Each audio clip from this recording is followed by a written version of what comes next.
राधे राधे दोस्तों, जय श्री कृष्णा। कैसे हो आप? आशा करते हैं आप सभी बहुत अच्छे होंगे। होली की सभी को बहुत बहुत शुभकामनाएं। आज के इस वीडियो में हम फागुन पूर्णिमा की व्रत कथा सुनाने वाले हैं, जिसे होलिका दहन की व्रत कथा भी कहा जाता है। तो दोस्तों, व्रत कथा सुनने से पहले थोड़े से फूल और चावल जरूर ले लीजिएगा। तो फागुन पूर्णिमा व्रत कथा हर साल बुराई पर अच्छाई की जीत याद के रूप में फागुन पूर्णिमा तिथि पर होलिका दहन किया जाता है एवं होली का यह पावन पर्व मनाया जाता है। फागुन पूर्णिमा पर विष्णु एवं लक्ष्मी जी की पूजा एवं व्रत आदि करने का जितना महत्व है, उतना ही महत्व इस दिन फागुन पूर्णिमा की पौराणिक कथा का पाठ करने का है। मान्यता है कि यह कथा सुनने से यश, कीर्ति और धन्य धान्य यानी कि धन संपत्ति और सुख समृद्धि आती है इस कथा को सुनने से। यदि आप व्रत नहीं भी करते हो तो कथा का श्रवण जरूर करें और थोड़ी सी चावल लेकर हाथ में कथा का श्रवण बहुत ही शुभ माना जाता है। कथा सुनने से धन धान्य संतान सुख प्राप्त होता है तथा जो मरण उपरांत वैकुंठ धाम की प्राप्ति होती है। व्रत कथा का अब हम श्रवण करने वाले हैं, तो बोलिए भगवान श्री हरि विष्णु माता लक्ष्मी की जय। व्रत कथा महर्षि कश्यप की पत्नी एवं दक्ष पुत्री यानी कि दिति के गर्भ में हिरण्याकश्यप और हिरण्याक्ष का जन्म हुआ। दोनों ही महाबलशाली थे।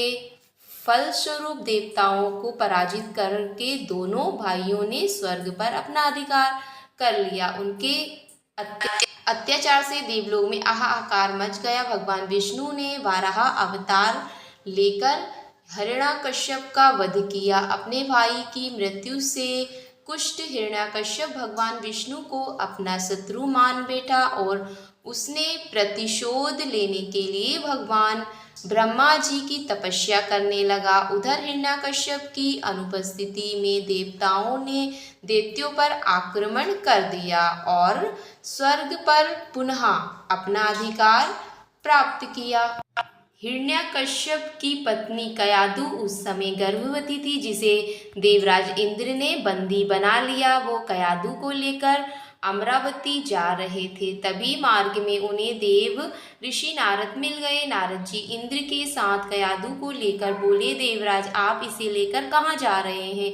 यह सुनकर इंद्र ने कहा, हे देव ऋषि, कयादु गर्भवती है। इसके गर्भ में हिरण्याकश्यप जैसे दुष्ट आत्मा का अंश है। इसका वध करके मैं इसे छोड़ दूंगा।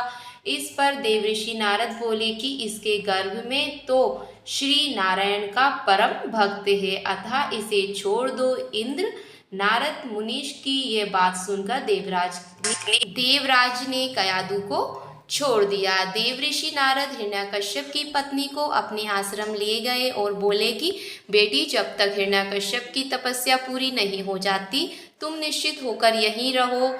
तब से कयादु देवऋषि नारद के आश्रम में रहने लगी और उसके दिव्य प्रवचनों का रसपान भी करती रही, जिसका गर्भ में पल रहे शिशु पर भी बहुत गहरा प्रभाव हुआ। जब समय आया तो कयादु ने एक पुत्र को जन्म दिया, जिसका नाम रखा गया प्रहलाद। इधर हिरण्याकश्यप की तपस्या तब पूरी हो गई तो ब्रह्मा जी ने प्रसन्न होकर उसे मनवांछित वरदान दिया, जिसके पश्चात वो अपने राज वापस लौट आया।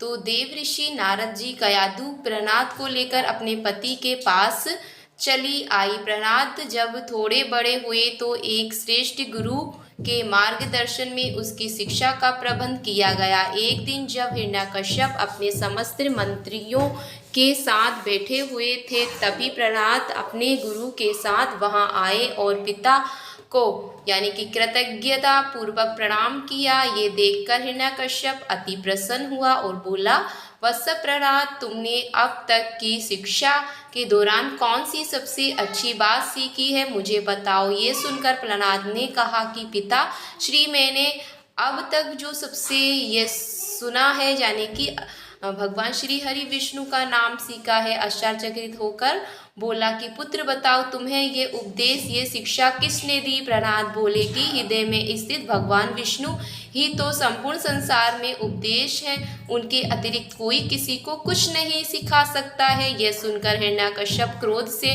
पागल हो उठा और बोला, अरे मूर्ख, अरे मूर्ख, मेरे सामने ये विष्णु कौन है? तू क्या बार बार उस दुष्ट का नाम ले रहा है? क्या तू इसका परिणाम जानता है? हिरण्यकश्यप ने प्रहलाद को बहुत ही समझाया, मृत्यु का भय दिखाकर भी विष्णु भक्ति से दूर करना चाहा, परंतु प्रहलाद मन से भगवान विष्णु के प्रति श्रद्धा तनिक भी कम ना हुई। इसके पश्चात क्रोधित हिरण्यकश्यप ने अपने सेवकों को आज्ञा दी कि इस दुरात्मा को मौत के घाट उतार दो। इस शत्रु प्रेमी से मुझे कोई लाभ नहीं होने वाला है। ये कपूत तो अपने ही कुल का नाश कर देगा। दैत्यराज हिरण्यकश्यप की आज्ञा अनुसार उनके सैनिकों ने प्रहलाद पर तरह तरह के अत्याचार किए और उन्हें मारने का प्रयास किया, परंतु हरि कृपा के कारण वो सब प्रहलाद का बाल भी बांका करने में असमर्थ रहे। हिरण्यकश्यप ये सब देखकर बहुत क्रोधित हुआ। अंत में उसने अपनी बहन होलिका को आदेश दिया कि वह प्रहलाद को गोद में लेकर अग्नि में बैठ जाए, क्योंकि होलिका को ये वरदान प्राप्त था कि वह अग्नि से उससे कोई हानि नहीं होगी। अपने भ्राता का आदेश मानकर होलिका भक्त प्रहलाद को अपनी गोद में लेकर अग्नि में बैठ गई। उस समय प्रहलाद हाथ जोड़कर आंखें बंद कर निरंतर प्रभु के ध्यान में मग्न थे और नारायण नारायण का जाप करते रहे, यानी कि हरि कृपा भगवान श्री हरि विष्णु का नाम का जाप करते रहे। और हरि कृपा के फलस्वरूप प्रहलाद अग्नि में बैठकर भी शकुल बच गए, किंतु होलिका उसी आग में जलकर भस्म हो गई, जिसे कि अग्नि में रहने का वरदान प्राप्त था कि अग्नि में उसका बाल भी बांका नहीं होगा। लेकिन होलिका का जो अंश मतलब भस्म होकर राख बन गई और प्रहलाद का बाल भी बांका नहीं हुआ, वैसे के वैसे ही प्रहलाद बचे रहे। तो दोस्तों वीडियो कैसी लगी? थोड़ी सी भी अच्छी लगी हो तो चैनल को सब्सक्राइब लाइक ज़रूर करिएगा। तो फिर किसी नेक्स्ट वीडियो में मिलेंगे।